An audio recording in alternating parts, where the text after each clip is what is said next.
ఓం శ్రీ గురుభ్యో నమ. గం గణాధిపతయే నమ. శ్రీ తులసి ఛానల్ నుండి నేను మాట్లాడుతున్నాను. ఈరోజు మనము ఏప్రిల్ 2026 మాస ఫలితాలలో అంతర్భాగంగా ఈ యొక్క ఏ రాశిలో ఏ గ్రహం ఉందో చూసుకున్నట్లయితే గురువు వచ్చేసి వక్రచారం చేసి మిథునంలో ఉన్నారు. కేతువు శుక్రుడు కలిసి ఇక్కడే మనకు ఈ యొక్క సింహరాశిలో సంచరిస్తున్నారు. రాహువు బుధుడు వచ్చేసి కుంభరాశిలో సంచరిస్తున్నారు. రవి కుజ శనులు వచ్చేసి మీనరాశిలో సంచరిస్తున్నారు. శుక్రుడు వచ్చేసి మేషరాశిలో సంచరిస్తున్నారు. నెక్స్ట్ వచ్చేసి వృశ్చిక రాశి వృశ్చిక లగ్నం తీసుకున్నట్లయితే విశాఖ నక్షత్రం 4వ పాదము, అనురాధ 4, జ్యేష్ఠ 4 కలిపి తులారాశి తులాలగ్నం వృశ్చిక రాశి వృశ్చిక లగ్నం కిందకి వర్తిస్తుంది. వృశ్చిక రాశి వృశ్చిక లగ్నం వారికి మీకు స్పెషల్గా ఈ యొక్క మంత్లో చూసుకున్నట్లయితే శుక్రుడు మీకు చక్కగా ఈ యొక్క 19 తేదీ ఏప్రిల్ 19వ తేదీ వృషభ రాశిలోకి వెళ్తారు. అంతవరకు ఈయన మేషరాశిలో ఉంటారు. వృశ్చిక రాశి వృశ్చిక లగ్నం వారికి ఈయన సప్తమాధిపతి వ్యయాధిపతి. ఈయన వచ్చి 6వ భావంలో ఉండడం అనేది కొంచెం ఇబ్బంది కలిగజేసే విధంగా ఉంటుంది. ఫైనాన్షియల్ కావచ్చు, కొంచెం సెల్ఫ్ రెస్పెక్ట్ బాగానే ఉంటుంది, కానీ హెల్త్ కొంచెం దెబ్బతినే విషయంగా కనిపిస్తుంది. ఇది చూసుకోవాల్సిన విషయం. నెక్స్ట్ బృహస్పతి వచ్చేసి మీకు చక్కగా ఉన్నారు.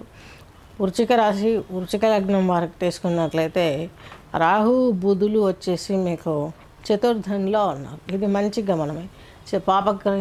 పాపగ్రహాలు మన కేంద్రాల్లో యోగిస్తాయని చెప్పుకున్నాం కాబట్టి దుర్గా ఆరాధన చేసుకోవాలి. సేఫ్ సైడ్ విష్ణు సహస్రనామం చేసుకోవాలి.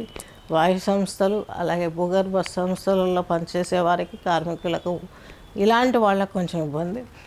అలాగే ఈ యొక్క బండలు ఉంటాయి, మెయిన్స్ స్టోన్స్ ఉన్నాయి కదా మన ఇళ్ళల్లో వేసుకునే స్టోన్స్, అలాంటి బిజినెస్ ఇలాంటివి ఇప్పుడు పైకి వచ్చే అవకాశాలు కనిపిస్తుంది. అలాగే టెక్నికల్గా ఏదైనా ఉంటే సాఫ్ట్వేర్ కాకుండా టెక్నికల్ నాలెడ్జ్ ఉన్న వాళ్ళు ఎవరైనా ఈ యొక్క వృశ్చిక రాశి వాళ్ళకి నూతనంగా ఏమైనా కనిపెట్టడం, ఐదర్ డబ్బు ఉంటే ఆ బిజినెస్ చేయటం వాళ్ళకి లక్కీగా ఉంటుంది. సాఫ్ట్వేర్లోనే మీరు ఇంకా కొట్టుకుంటున్నారంటే ఇప్పటి నుంచి వాళ్ళు 14 hours మీ చేత వర్క్ చేస్తారు. మీరు మండే మార్నింగ్ లేస్తే మళ్ళా సాటర్డే మార్నింగ్ లేస్తారు అంతే. ఈ 5 రోజులు మీరు తింటున్నారా, తిరుగుతున్నారా, ఉంటున్నారా అన్న విషయం కూడా పట్టించుకోరు.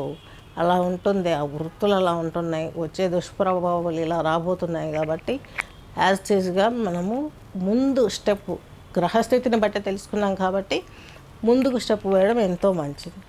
నెక్స్ట్ తల్లిదండ్రుల ద్వారా మీకు ఏమైనా సంక్రమిస్తుంది అనుకుంటే వృశ్చిక రాశి వృశ్చిక లగ్నం వారికి తీసుకున్నట్లయితే అది పెద్దగా ఏమీ గోచరించట్లేదు. నెక్స్ట్ మీకు 5వ ఇంట్లో రవి కుజ శనులు ఉన్నారు. 3 పాపగ్రహాలు వచ్చేసి మీకు మీ యొక్క రాశికి 5వ ఇంట్లో ఉండడం పెద్ద ఇది కాదు. దశమాధిపతి అయినటువంటి రవి, అలాగే కుజుడు వచ్చేసి మీకు చతుర్థాధిపతి భాగ్యాధిపతి. వీరు కాంబినేషన్ అంత మంచిది కాదు. శని భగవంతుడు అంటే మీ జీవిత భాగస్వామికి మీకు కొంచెం ఇబ్బంది, గొడవలు జరిగే అవకాశం కూడా లేకపోలేదు. ఫ్రెండ్లీగా ఉంటారు. తర్వాత వాళ్ళే సామరస్యంగా ఆలోచించి మాట్లాడుకొని ఫ్రెండ్లీగా ఉండిపోయే అవకాశం అతి త్వరలోనే ఉంది.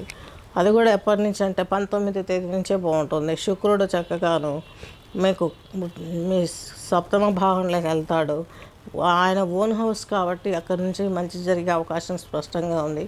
గూఢచార్య రంగాలలో అలాగే స్కిల్స్ ఏదైనా మనం పెంచుకోవాలి.